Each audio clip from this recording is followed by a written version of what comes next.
भवानी त्वं महालक्ष्मी सर्वकामप्रदायिनी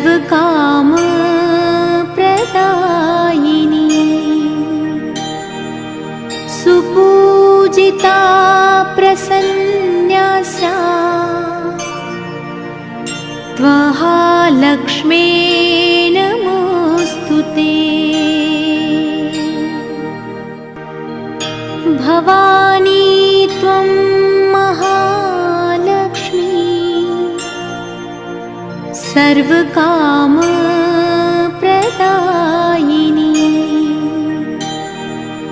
सुपूजिता प्रसन्न्यासा